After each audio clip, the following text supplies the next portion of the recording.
Amigos do Farol Político, amigos da nossa TV Sol, muito boa noite. Nosso programa de hoje vai trazer aqui como entrevistado uma pessoa que tem sido exemplo para muita gente.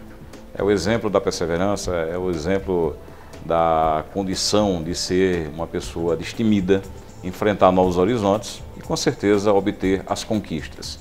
Nós estamos falando de uma pessoa nascida na cidade de Junco do Seridó, Paraíba, um ex-vendedor de castanha às margens da BR-230, que apostou na cidade de Patos em iniciar um negócio e que deu certo.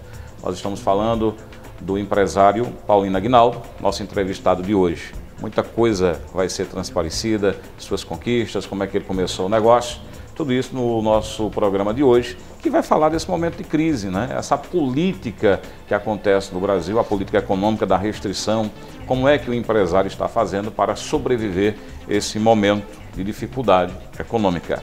O Farol Político está no ar.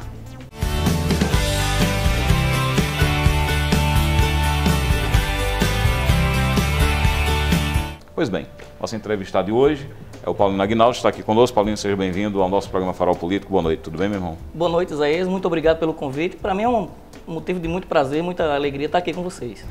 Começar a fazer assim, quem é eu falei aqui na abertura do programa, né? Aquela pessoa que foi vendedor de castanha às margens da BR-230, talvez uma boa parte dos nossos telespectadores, talvez até tenha passado por você e viu aquele menino lá vendendo castanha. E hoje não sabe que o empresário, né, Paulino Aguinaldo, foi um daqueles garotos, esteve ali na BR-230. Dá para contar um pouco também dessa história, Paulinho? Sim, claro, Isaías. No ano de 86, meu pai retorna para... Meu pai morava em São Paulo com meu pai, minha mãe e 8 filhos. Retorna na cidade de São Paulo e naquela época, em 85, em São Paulo, eu e meu irmão recatava ferro velho na cidade de São Paulo. E quando a gente chegou no Junco do Seridó, os ferro velho não tinham valor, então meu pai deu a dica da gente vender castanha na beira da pista. Nessa época não tinha nem os quebra-molas. No ano de 86 foi implantado os quebra-molas, os 2 primeiros quebra-molas ali próximo ao posto de gasolina. E nós começamos a vender castanha e daí começou essa trajetória. O carro ia passando, olha a castanha, né? Como era muito... Não mudou a metodologia da oferta do produto? Não, né? não mudou. É tanto que nos dias de hoje ainda tem pessoas que começou comigo na época, tem pessoas que passam, que tá lá no Junco ainda nos quebra-mola vendendo castanha. Às vezes as pessoas obtêm muito, né, na questão da conquista, né, valorizando aquilo que foi de dificuldade. A dificuldade ensina muito o ser humano e você aprendeu. O que levou você a vir a Patos? Nesse caso, o que trouxe você a Patos? É muito interessante que quando eu cheguei a Patos aqui no ano de 2003, eu lhe procurei, achando que era Isaías Nóbrega, eu confundi achando que era outro Nóbrega, o sobrenome. Né? Mas aí eu tive a felicidade que eu aprendi muito ouvindo o seu programa. Isso eu quero relatar e deixar bem claro isso, eu tenho um carinho muito grande por você. Então, quando eu cheguei em Patos em 2003, eu tive uma trajetória muito grande antes de chegar até Patos. Né? Depois da castanha, eu comecei a fazer pequenos eventos no Junco do Seridó. Fazia eventos com a banda Flor da Pele. Empresário de festas. Fazer isso na 8ª série. Então, quando eu fui... passei por essa trajetória toda, trabalhei numa barraquinha lá do meu pai, que é existente até hoje, de frente ao posto de gasolina. Então, em 2003, eu resolvi vir a Patos, fazer uma entrega que eu representava uma empresa de Caruaru. E quando eu cheguei a Patos, fui reciclar um cartucho, não tinha uma loja de reciclagem de cartucho. Então, o que aconteceu? Eu voltei para o Junco e disse, vou fazer um curso de reciclagem de cartuchos em São Paulo. E isso eu estou no ano de 2002. Quando foi abril de 2003, eu vim me instalar com a Reciclatec em Patos, com a ideia de reciclar cartucho. A Reciclatec ainda hoje se mantém esse nome, mas ainda se recicla muito cartucho? Sim, se recicla bastante, mas agora tem uma nova tendência de mercado, né? Tem uma nova tendência de mercado, essa tendência agora é que é o Book Ink, que já é a impressora que já vem com muita tinta? Com a tinta nela mesmo, que já vem com os tubinhos de tinta, como diz o pessoal. E a Reciclatec ela vai inovando, então ela não recicla hoje cartucho, ela fabrica a tinta ela fabrica essa tinta para colocar nessas impressoras. A tinta líquida, aquilo ali você produz aquilo hoje? Isso, a Reciclatec hoje, com a empresa parceira dela, com a Reciclajet, nós somos fabricantes já há 8 anos. Você disse que experimentou a comprar um cartucho, o Patos não tinha. Isso. Reciclar um cartucho, o Patos não tinha. Isso. É numa visão dessa que nascem os grandes empresários, você olhar diferente, pensar diferente numa coisa e acabar dando certo? Olha, nesse exato momento, o Brasil estava passando por um momento muito bom, Mas só que eu, Paulino, na época estava passando por dificuldades financeiras. Eu acredito que é nesse momento de dificuldades... É aquela história da crise e CRI, né? Isso. Na hora da crise, ou você cria, ou tem que criar, ou sai do mercado. Né? Então, o que é que acontece nesse período? Nesse período eu estava passando uma crise pessoal, uma crise financeira. Então eu tinha que inovar, eu tinha que fazer algo diferente. Dá para você começar do zero? Eu digo começar do zero sem você ter nada mesmo. Você disse que estava passando uma crise, você vê uma oportunidade, você aposta nessa oportunidade, mas se você não tem nada, como é que você começa essa oportunidade? É bem interessante. Eu tinha sido sujeito a uma cirurgia de problema de renite e estava batendo, estava sem dinheiro. Morava no Junco, tinha uma namorada e, por incrível que pareça, já dava uma pensão. E é bem interessante essa história que a namorada ficou grávida. Era a segunda pensão. Eu digo, ou eu vou trabalhar, ou eu vou me ajustar com a justiça. Você é criativo também nesse lado da amorosidade, né? Mas tem que aproveitar a oportunidade. Então, o que é que acontece? Nesse período, Isaías, eu tinha que fazer algo diferente. Eu sempre fui uma pessoa inquieta, uma pessoa tentando fazer algo diferente, inovar. Então, eu resolvi vir para Patos mesmo, com a ideia de abrir a Reciclatec. O nome Reciclatec, no entanto, ele significa reciclagem com tecnologia. Eu não tinha nem noção da expansão que a Reciclatec ia tomar. Você reproduziu os CDs e violeiros também, sim, né? Outra atividade. Tem essa história também, né? Outra atividade interessante. Eu estou dizendo isso que outro dia eu encontrei um repentista, né? E ele me parava para perguntar aonde eu lhe encontrava para poder mandar reproduzir um material que ele tinha gravado no estúdio, porque já tinha feito isso com você há mais de 10 anos. Isso. Então essa história dos repentistas, dos CDs encartelados, alguma coisa assim, você fazia também no paralelo, né? É legal porque esse é um hobby que eu tenho, né? Lidar com música, lidar com artista. Eu, quando fazia a 8ª série, tinha 16 anos de idade, eu já tinha uma habilidade de trabalhar com eventos. E para se manter dentro do evento, eu comecei a gravar fita. Naquela época era Grupo Show Terríveis, grafite. Eu já ia para a festa, gravava aquela fitazinha e no outro dia vendia. Né? E eu amava fazer aquilo, eu amava lidar com essas músicas. Quando eu cheguei a Patos, o mercado começou a mudar da fita para o CD e nós tivemos a felicidade de trabalhar com vários violeiros da região. Da região não, do Nordeste, né? Que era grandes nomes como Valditelli, Sebastião Dias, Sebastião da Silva, João Paraibano, o saudoso João Paraibano. Todo mundo mandava para você reproduzir? Isso. A gente tinha um trabalho que era da criação da capa, a produção do CD, até a divulgação do produto. Mas isso era você que fazia? Eu tinha uma equipe que fazia isso, né? Que é uma empresa chamada Rec Media, que é uma empresa associada da Reciclatec. Aí vem a história de reciclar cartucho, aí depois foi vender cartucho original. Isso. Aí você vê a história de copiar os CDs, reproduzir os CDs e foi incorporando a questão de outras necessidades. O cara chegava lá e perguntava se você tinha computador para vender, você não tinha, mas eu vou botar o computador agora para vender. Isso, foi bem interessante. Para o nosso ouvinte e nosso telespectador entender, a Reciclatec, com a parceria com a Rec Media, ela foi a primeira empresa a reproduzir os CDs de Aviões e de Cheiro de Menina. Isso aí, Léo, Isaías, CDs, sabe disso. Quando veio aqui para Paraíba em 2003, logo no início, 2 anos de Aviões, quem fazia a produção todinha de Aviões, ou uma parte dessa reprodução era a Reciclatec em parceria com a Rec Media. A gente que fazia Cheiro de Menina, Flor da Pele, na época Sentinela, né? Aquelas bandas da época, era tudo produzido pela Reciclatec. Hoje você gera empregos. E você gera renda. Sim. Né, na cidade de Patos. Quer dizer, o ex-vendedor de castanha, talvez até por uma coincidência, enxergou algo que as pessoas, mesmo estando aqui, não conseguiam ver e acabou dando certo. Você hoje é um patuense, inclusive, com título de cidadania. Essa geração de emprego e renda em Patos, você se sente uma pessoa plenamente realizada, Paulinho? Ou ainda tem muita coisa ainda por vir? Sim, a minha maior realização é hoje trabalhar e ver a felicidade nos olhos das pessoas que trabalham comigo, né? Levar para essas pessoas muita transparência, muita honestidade. Então esse é o combustível que me move hoje dentro da empresa. É lidar com aquelas pessoas e saber que aquelas pessoas ali confiam em mim, tanto funcionários quanto cliente, e isso é muito prazeroso para mim. Você chegou, inclusive, eu me lembro de propagandas suas, seus produtos, né, na TV Verdes Mares, lá em Fortaleza. Isso. Que era para todo o Nordeste. O fato de divulgar numa emissora daquela, porque seus produtos também chegavam a todo o Nordeste? Ah, sim. A gente divulgou na região do Ceará porque a gente fez também um levantamento.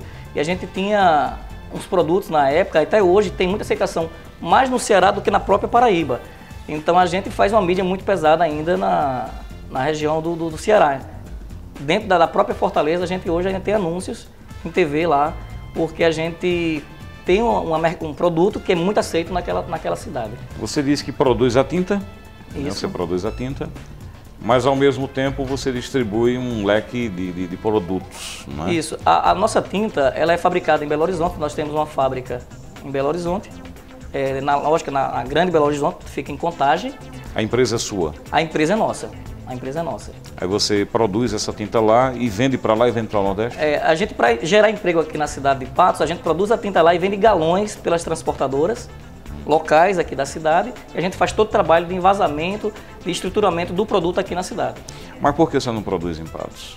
É porque lá a gente já tem uma estrutura física, a empresa já adquiriu uma estrutura física montada para a fabricação da tinta. Para a gente transferir essa fábrica para cá, o custo vai ser muito grande e a mão de obra lá eu tenho disponível, a mão de obra química de profissionais já há muito tempo no mercado. Então, além do Nordeste, você pretende ir a outras praças também, não? Olha só, isso vai depender muito da aceitação do nosso produto. Nosso produto hoje tem aceitação nos 9 estados do Nordeste. Dando ênfase ao Ceará, Pernambuco, Rio Grande do Norte e Paraíba. Nessa questão de realização plena, como eu coloquei, você sente a pessoa mesmo realizada? Eu me sinto muito realizado, sou um homem grato por Deus. Na hora que eu recebi o chamado do homem lá de cima, eu já me sinto preparado porque sou um homem realizado. Eu sou um cara que sou muito grato a Deus por tudo, aos amigos que me arrodeiam, aos funcionários, aos clientes que compram nossos produtos, eu sou muito realizado. Você é uma pessoa nova, né? De idade você é uma pessoa nova, mas você tem conceitos bem tradicionais também, né? A gente às vezes conversa, isso às vezes não é tão peculiar, né? nessa geração, as pessoas contemporâneas suas. Eu digo assim, essa questão de dificuldade na sua vida, né? O fato de vender ferro velho em São Paulo, o fato de chegar e não ter a oportunidade de trabalhar com ferro velho lá no Junco e ter que apostar numa nova viabilidade. E você já fez isso também nos seus negócios, né? Você já não tem mais aquela história da reprodução de CDs e você vai buscando outros produtos. Isso vem pela coisa que chega como demanda de necessidade para poder você incorporar isso? Você acha que outros produtos chegarão também à sua empresa? A gente tem na consciência que o produto ele tem um ciclo de vida muito pequeno. Uma média que eu fiz desde os meus 15 anos até então, né, você falou que eu sou muito jovem, mas assim, eu tenho muito para aprender ainda, eu tenho agora 37 anos, então desde 15 anos eu luto diretamente com o comércio. Meu pai não tem tradição no comércio, mas eu me identifiquei nessa área. Então o que é que eu identifiquei com a questão do produto? O produto ele tem um ciclo de vida, ele nasce, cresce e morre. E esse espaço é muito rápido. Então esse espaço dele lançar o produto, aceitar no mercado e ele chegar ao seu final de circulação do produto, esse produto ele demora em média de 3 a 4 anos. Se for um produto muito bom, ele vai demorar no máximo aí 5 anos. Tendo em vista que é assim que funciona o mercado, a gente quando tem um produto lançando no mercado já está estudando outro para que seja lançado. Então a Reciclatec nesses últimos 13 anos, ela tem lançado produtos e serviços, uma média de 2 a 3 produtos por ano. Quando eu digo produto, não é vender só um produto, é trazer um leque de produtos, um leque de serviços que agregue aquela marca. A gente fomos pioneiros em vários produtos aqui na cidade de Patos, tendo em vista esse ciclo de vida que é muito rápido. Ele nasce, cresce e morre no máximo em 3 anos. Você foi uma das pessoas, assim, que primeiramente eu vi empregar a imagem do dono da empresa, né? E hoje virou, um modismo hoje, né? É um modismo. O Ricardo, da Ricardo Eletro, é prova disso. A dona Luísa, do Magazine Luiza, é prova disso também. Você acha que é interessante você colocar esse compromisso pessoal dentro da empresa, externando essa pessoalidade vinculada ao nome da empresa? Olha, a princípio foi difícil, mas até nasceu de uma necessidade, né? Eu tinha um profissional que fazia um trabalho, desculpe, Eu tinha um profissional que fazia um trabalho para a gente e esse profissional, por consequência, ele falhou, né? Eu tinha uma ação para vender 500 celulares numa segunda-feira. E nesse período, eu precisava vender nesse dia os 500 celulares. E o cara disse que não podia vir. Eu peguei a minha equipe, disse quem é que trabalha aí, quem é que canta em igreja, quem é que gosta de ler. Aí eu dei o texto, nós fomos para cima do carro de som, isso no domingo.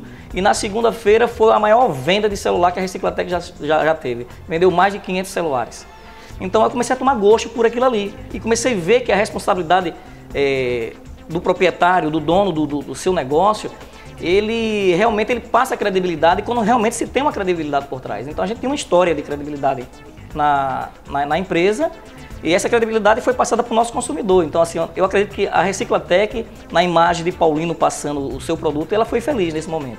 Mas você tem que saber o momento e o que você está fazendo, né? Porque se você pegar um produto que queimar a tua empresa, você fica queimado junto com o produto.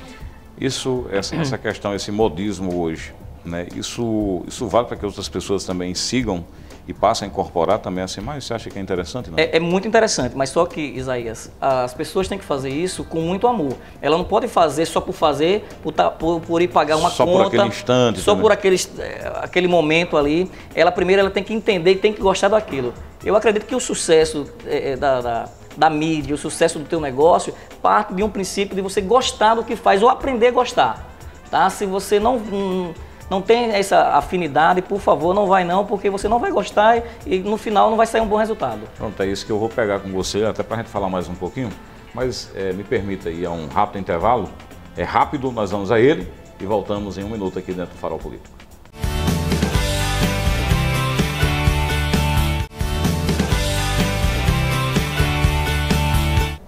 Olá amigos, de volta aqui com o nosso Farol Político e nosso entrevistado de hoje é o Paulino Aguinaldo. É um homem que tem uma trajetória de vida, né, simples. Começou como, vamos dizer assim, o vendedor, né, de BR, vendendo castanha aqui na cidade de Patos. Aliás, na cidade do João Seridó. Veio para Patos, criou um negócio aqui que deu certo, acabou dando certo. E hoje é uma referência, né, da questão do empresário e também da empresa. Então, por isso está hoje aqui para contar essa experiência, para poder colocar até para você, amigo empresário, às vezes passa por uma certa dificuldade e você fica procurando um exemplo. Pronto, o exemplo está aqui. Acho que você pode fazer muita coisa que o Paulino fez.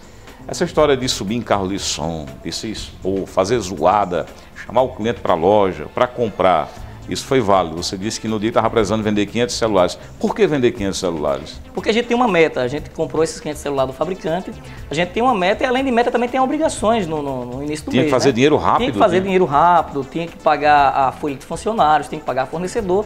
E ali foi a única forma que a empresa entendeu que poderia fazer caixa rápido. Quando você se propõe, quando você tem uma ideia, é bom apostar nessa ideia, achar que dá certo?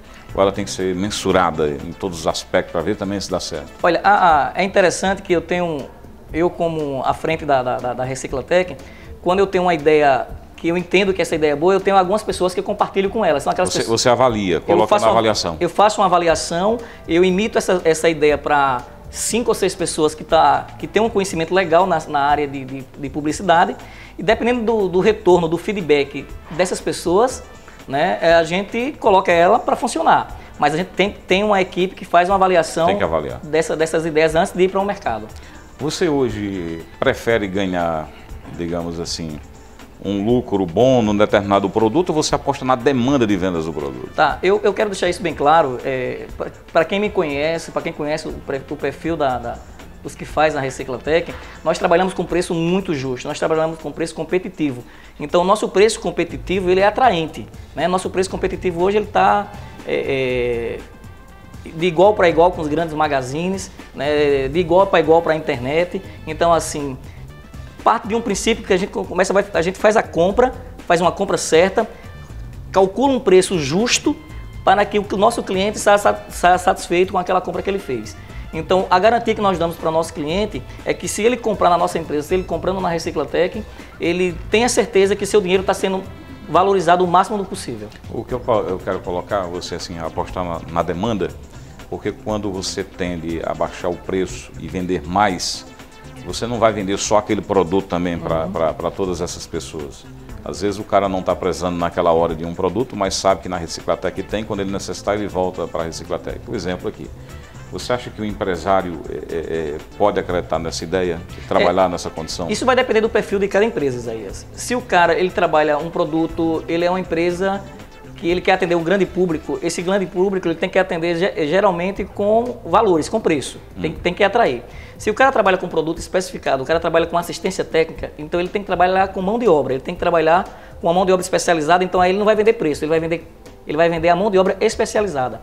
No caso da Reciclatec, hoje ela tende a apostar realmente no grande público, de vender o mais barato possível para vender mais quantidade. Você é uma pessoa que está sempre também se qualificando, né? Sim. Você tem uma visão muito boa na questão da administração, você tem uma visão muito boa na questão do marketing.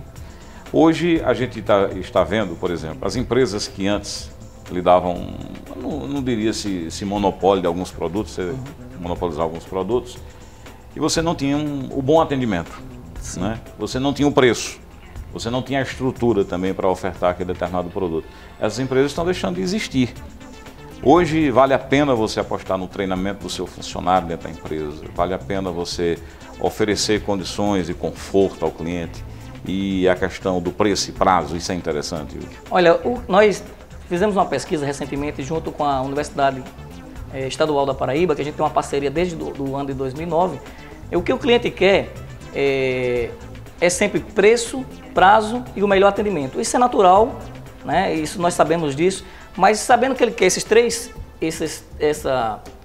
produtos, as três vertentes, né? Isso, as três vertentes, a nossa empresa ela tende a tentar surpreender nosso cliente, né? Nós temos um programa dentro da própria Reciclatec, implantado desde o ano de 2008, que é todas as terças-feiras junta-se direção, gerentes e funcionários da Reciclatec para fazer treinamentos, capacitações no que diz respeito ao atendimento ao nosso cliente. Né? Então, assim, é muito interessante essa ideia do atendimento. Quem não acreditar no atendimento, quem não acreditar na inovação, no atendimento, na qualidade prestada a seu cliente, essa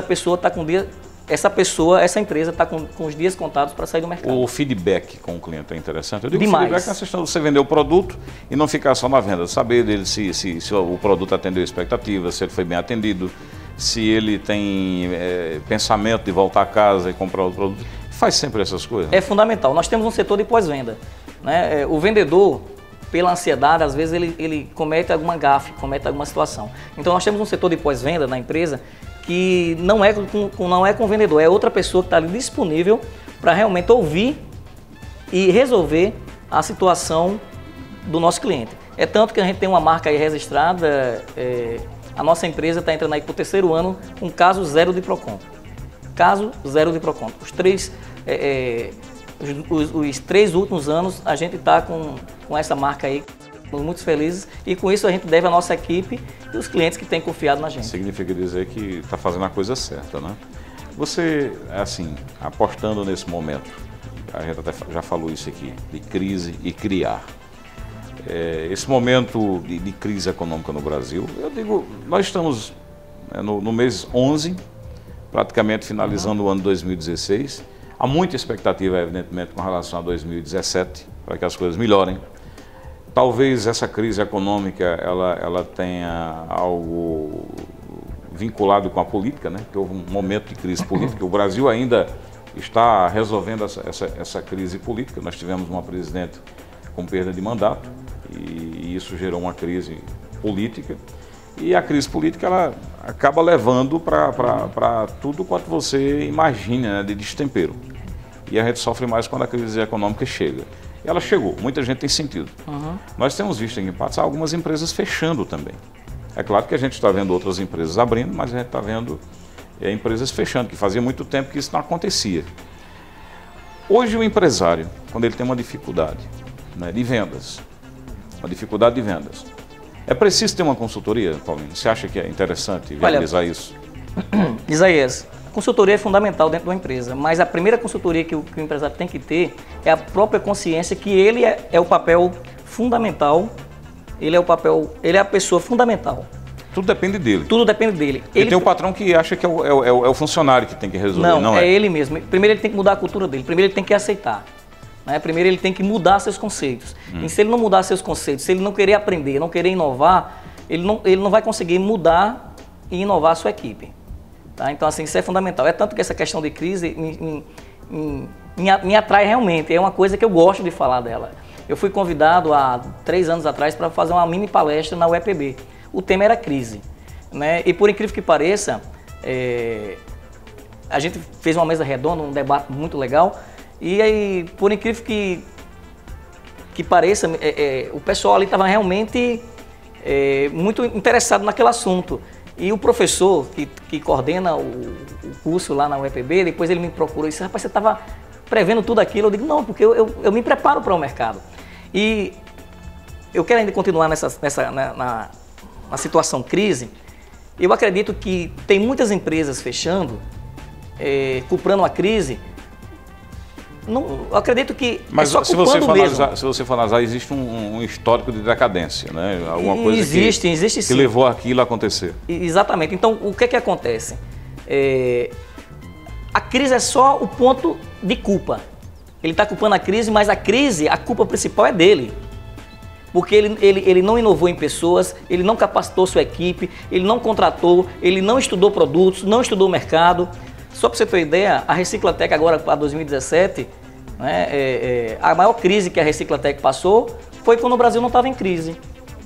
Olha que interessante, a maior crise que a Reciclatec passou foi em 2007, quando o país não estava em crise. A coisa estava fluindo. Sabe por que aconteceu em 2007 uma grande crise na Reciclatec? Má administração. Eu confesso que foi um erro nosso, a parte administrativa. Nós pecamos na parte administrativa a comodidade. E pagamos um preço muito alto por essa situação. Até tanto que a empresa chegou a quase falir em 2007. Isso é um relato que eu faço questão de expor isso. E então o que acontece? Em 2008 nós fizemos um reestruturamento junto com parcerias com universidades, com cursos técnicos.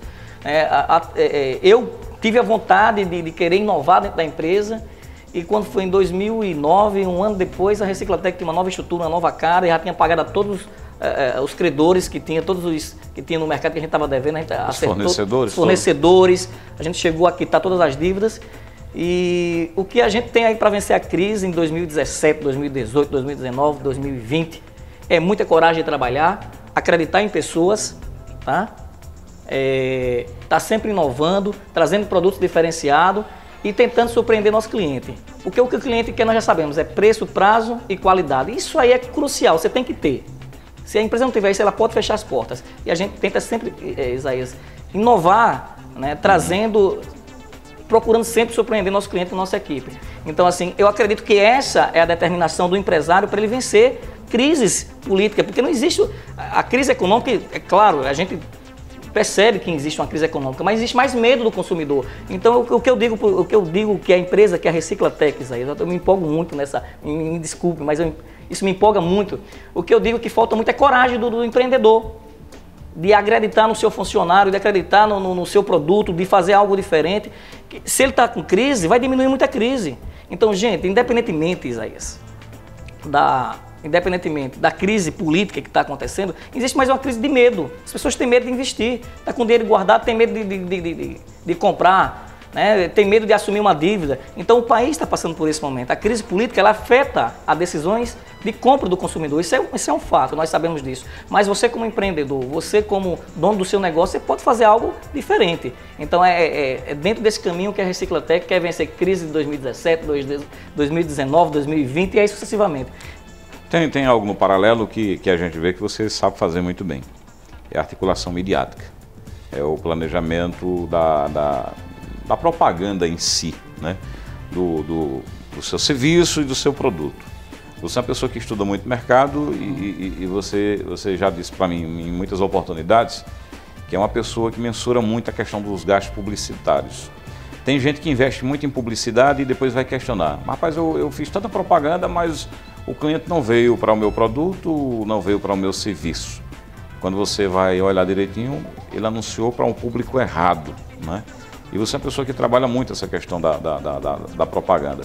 Aí se eu perguntar, a propaganda realmente é a alma do negócio? Sim, eu acredito muito. Todo resultado que tem causado... Eu tenho até algo bem interessante para contar. Quando eu abri a Reciclatec em 2013, eu cheguei a abrir a porta e fiquei com a mão cruzada. No primeiro, no segundo dia não chegou ninguém. Aí eu lembrei do que eu fazia no Junco, quando eu fazia festa. Se não vem, eu vou. Eu vou. Então eu fiz uns encartes na minha própria impressora, saí de colégio em colégio, fui nas faculdades. No terceiro dia, já não cabia mais ninguém dentro da empresa.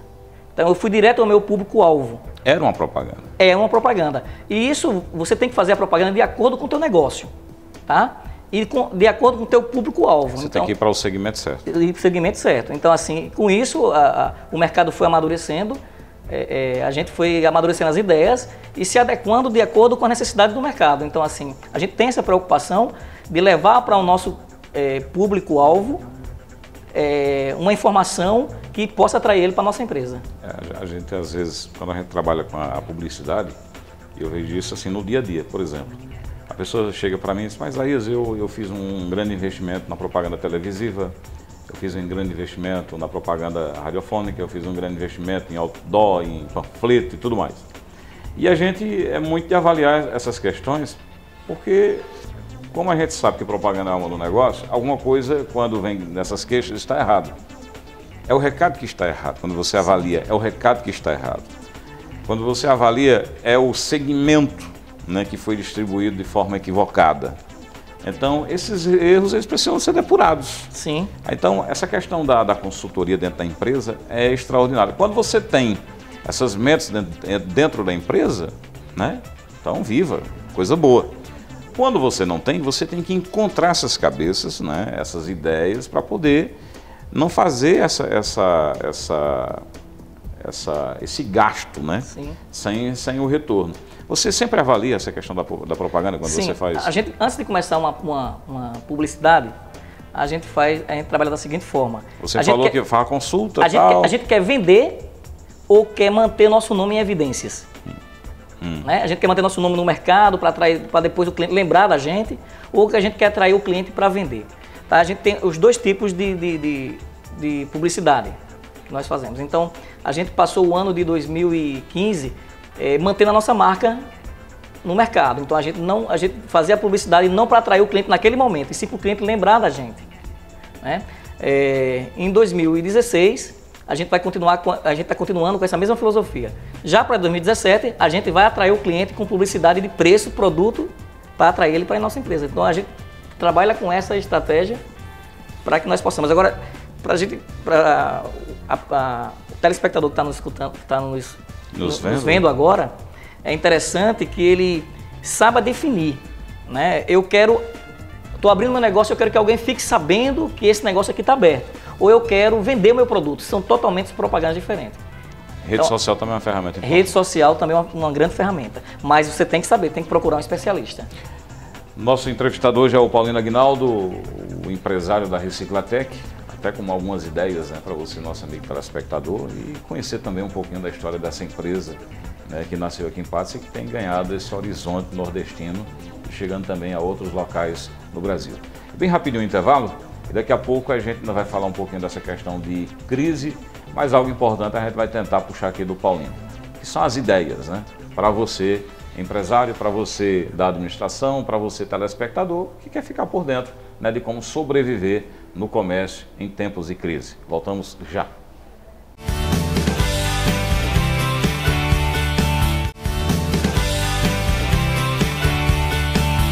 Olá, amigos. Nosso farol político de hoje, conversando com o empresário Paulino Aguinaldo, né, nosso entrevistado de hoje aqui, onde muito já aprendemos, né, da história, da construção da empresa Reciclatec, que também se transformou em outras empresas. Né? Hoje temos empresa em Minas, que tem a direção aqui na cidade de Patos. Nós temos os produtos chegando a vários estados do Nordeste, né, saindo aqui de Patos.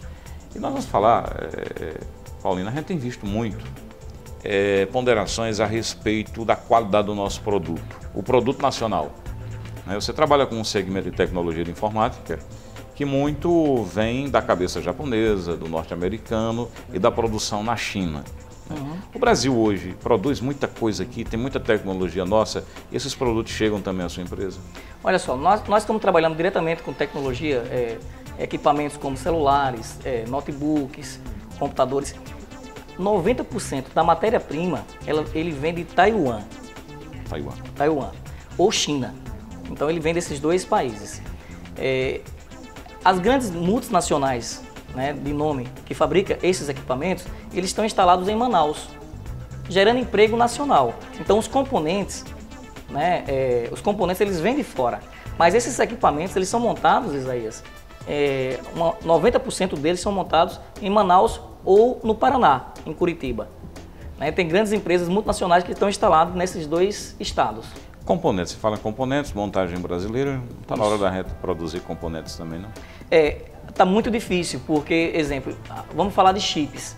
Hoje tem uma única empresa no Brasil que fabrica chips para celulares. Uma única empresa. E quando essa empresa, por acaso, falta matéria-prima para a fabricação, o preço dispara, né? Porque hoje o maior mercado competitivo de componentes para fabricação de tecnologia como chips, processadores, está localizado na China e Taiwan.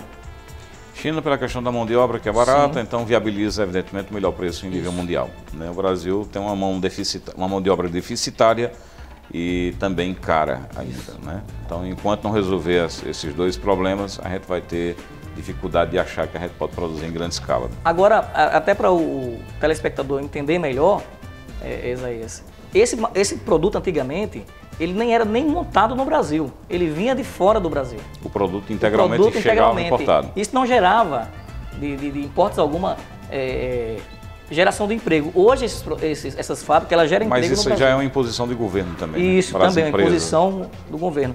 E o produto que é produzido no Brasil hoje, ele tem uma aceitação muito maior do que o produto importado. Vamos dizer assim, em algumas categorias, até 90% das categorias de produtos na área de informática e na área de tecnologia, esse produto tem uma aceitação maior, os que são produzidos no Brasil, até pela qualidade e pelas normas implantadas pelo governo brasileiro. A gente tem ouvido falar muito, e a gente tem visto também muito a questão da viabilidade da terceirização. Antes as empresas, elas incorporavam tudo, né? Quando ela fazia um determinado produto, tudo ela fazia. Uhum. Hoje ela terceiriza. A gente vê isso inclusive com as fábricas de automóveis, por exemplo. Um exemplo bem claro e perto da gente é o caso da Fiat em Goiânia, em Pernambuco, que produz, se eu não me engano, duas marcas de veículos lá. Só não produz Fiat ainda, né? A Fiat não produz ainda a Fiat lá. Mas para se ter um veículo, a fábrica de bancadas, a fábrica de bancos, a fábrica de plásticos, a fábrica de rodas e por aí vai para poder construir aquele veículo que está sendo montado pela montadora lá. A gente vendo essa questão da terceirização no geral. Hoje uma empresa, ela por exemplo, como a Reciclatec, ela terceiriza e encontra viabilidade nessa terceirização? Sai mais barato terceirizar outros segmentos? Sim, é uma ideia que hoje o mercado é uma tendência, né? Eu, quando morava ainda no Junco, eu cheguei a trabalhar na Guanabara e eu fui terceirizado. Eu não era ativamente da Guanabara. Não era o funcionário da empresa? Não era o funcionário da empresa, eu era um terceirizado. E, ao longo do tempo, eu comecei a estudar sobre essa questão de terceirização. Hoje, a Reciclatec, ela tem a nossa mão de obra da fábrica em Minas, ela é terceirizada. Né? Por exemplo, você tocou até num assunto aí que eu até achei que você tem uma bola de cristal aí. Porque a fábrica Betim Química, que é uma parceira nossa lá em Minas, eles também fazem um produto terceirizado para a Fiat de Betim. Eles fabricam um fluido de freio que é aplicado nos carros da Fiat. É fabricado também na Betim Química, que é um grupo que também faz a fabricação das tintas Reciclajet. Só para você ter ideia, essa parceria já tem 25 anos. Pronto, então eu vou pegar o modelo de sua empresa na questão de terceirização. Você terceiriza o segmento de publicidade? Sim. Você terceiriza o segmento de telemarketing? Isso. Você terceiriza a questão de vendas? Aí você questiona. Se tudo isso é terceirizado, o que de fato é a Reciclatec? A Reciclatec é a empresa, é o nome, é a marca, né? Então isso vale para todas. Então esse segmento de terceirização é uma forma também de criar novos negócios, que são as empresas terceirizadoras, né? E a viabilidade de economia, de expandir a economia. Mas tem uma coisa interessante que você pode terceirizar uma boa parte da sua mão de obra da empresa. Uma coisa que a Reciclatec não abre mão é terceirizar o atendimento com o seu cliente. Então a Reciclatec faz questão de estar ali próximo do seu cliente, porque quando eu vou terceirizar o atendimento com o meu cliente, eu estou entregando o meu cliente para outra empresa. Então é como se você tivesse feito a receita do bolo e entregar essa receita para outra pessoa de mão beijada. Tá? Então, assim, meu cliente, que é o sucesso da nossa empresa, que é quem acredita no nosso produto, essa mão de obra ela não é terceirizada. Tem que ser não é terceirizada. Hoje, né, nessa questão ainda de crise, eu quero explorar muito até como forma de viabilizar ideias, né, para quem está assistindo a gente. Você falou que esteve na UEPB e recentemente eu vi um programa de jovens empreendedores aqui em Patos e que é até fomentado também pelo Sebrae. Né? Hoje, para ser empresário, não precisa ter idade. E uma coisa interessante é que a gente está vendo os grandes empresários, dos grandes negócios, das grandes consistências econômicas, saindo também de fundos e quintais, né? E pessoas bastante jovens. Essa prosperidade, na sua interpretação, ela advém da garra da juventude? Ela vem no meu consentimento, na minha opinião, na minha humilde opinião, ela vem muitos deles vêm de pessoas realmente que já nascem empreendedoras. Mas 90%... Mas se você que dissesse que nascem empreendedores, aí você está falando em dom. E às vezes você achar que dom é parte de toda essa realidade de prosperidade, fica meio difícil a gente acreditar. Sim. Então a gente vai com um julgamento religioso e por aí vai. Eu vou chegar lá. Mas é fazer o que gosta que seria interessante? Eu vou fazer, a determinação para eu vou chegar lá. O que eu gosto mesmo, como eu falei anteriormente, o que eu gosto mesmo é de lidar com música. Mas você, para ser empreendedor, você tem que não só fazer o que gosta, tem que simplesmente aprender a gostar do que está fazendo. Então você está chegando no que eu estou querendo. Tá? Então o que eu gosto, se fosse Paulo, você vai fazer o quê? Eu ia lidar com música, eu ia ser produtor de música, que é o que eu gosto de fazer. Mas eu aprendi a gostar do que eu faço. Então, empreendedor... A primeira receita é dizer para a pessoa, vale a pena querer fazer. Vale a pena querer fazer e você aprender a gostar do que está fazendo. Se não gostar também não vale. Não vai. Só experimentar por experimentar não adianta. Não. E outra, você tem que ter um foco, você tem que ter uma linha. Se você começar hoje, daqui a 2 dias você sair daquela linha, você não vai ter sucesso no seu empreendimento. E como eu estava falando, na questão de ser empreendedor no Brasil, com esse desemprego muito grande, a tendência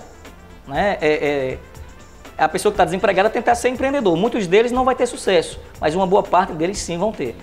Porque o meu sonho lá na época do Junco era simplesmente ter um emprego garantido em uma empresa.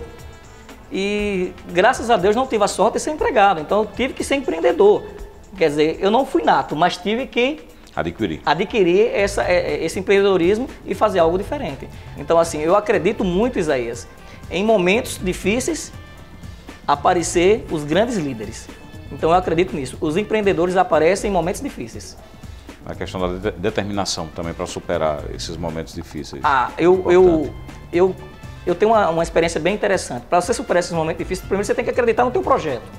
Primeiro você tem que ter alguém que você lute por isso, né? Por exemplo, eu saí de Junco do Siridó, uma cidade com um clima parecido com o clima de Teixeira, que o pessoal aqui na nossa região conhece bem o clima de Teixeira. E para mim foi muito sofrido, porque eu vim para Patos sozinho, não tinha familiares, né? Dormia nos fundos da loja, na época. Eu molhava o chão para o chão ficar frio, para eu dormir no chão, naquele piso. Às vezes o ventilador quebrava, eu ia dormir na calçada fora da loja, porque tinha um guarda que ficava me olhando. E aquilo para mim... Você dormia fora? Dormia fora, na calçada. Porque era muito quente, não tinha era um ponto comercial que fica ali por trás do Bradesco hoje. Por trás do Bradesco, da família do Xavier. Então eu alugava aquele ponto, como ele não tem circulação de ar, às vezes eu dormia fora, amanhecia o dia dormindo fora. Tinha um senhor que era guarda ali, ele ficava me vigiando na porta. Mas eu fiz isso várias vezes. Outro diria, eu vou voltar para minha terra, esse negócio não dá certo. Eu tenho algo bem interessante, né? Meu irmão mais novo, ele, de uma forma carinhosa, ele dizia assim, você vai enlouquecer, você é um doido, você vai fazer isso.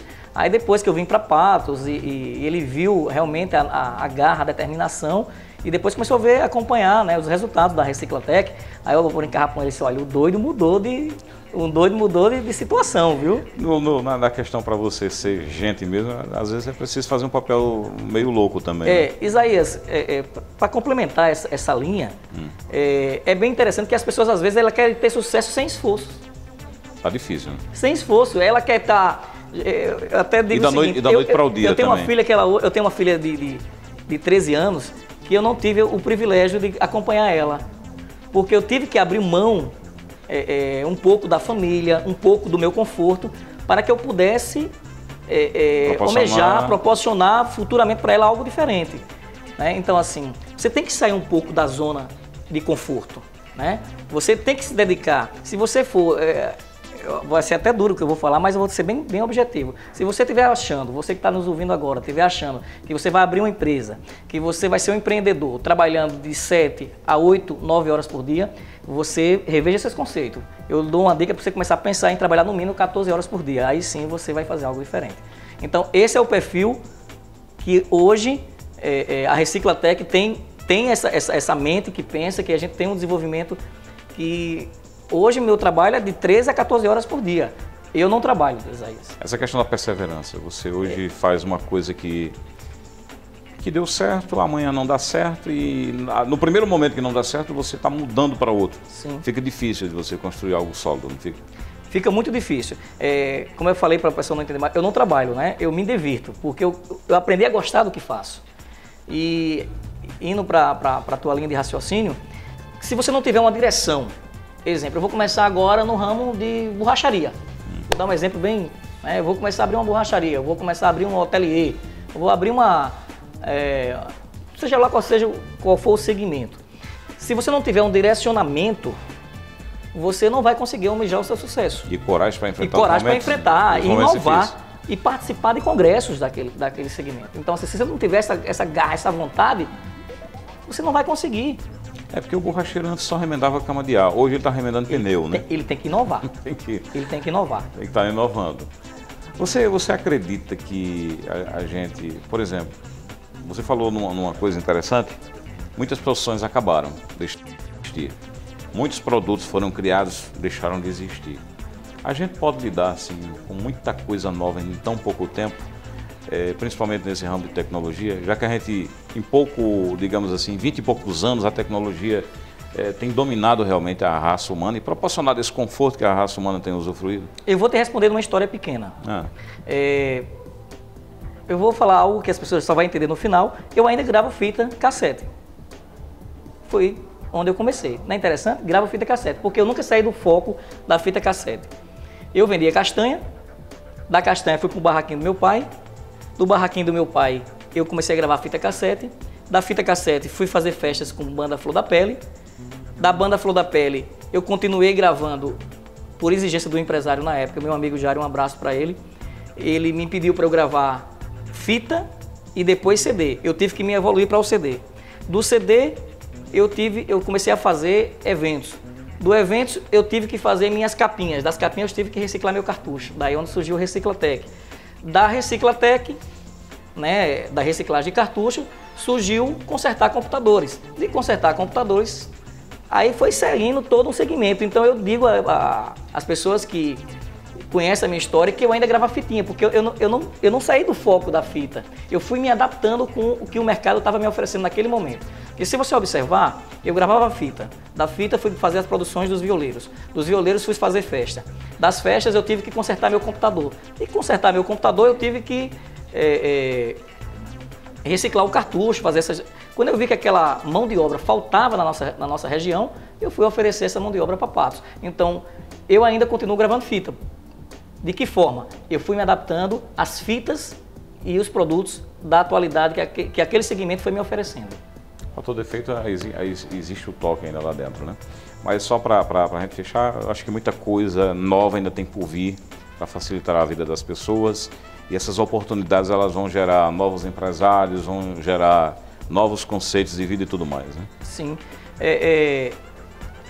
Como eu falei logo lá no bloco anterior, o produto ele tem um tempo muito pequeno, né? Ele nasce...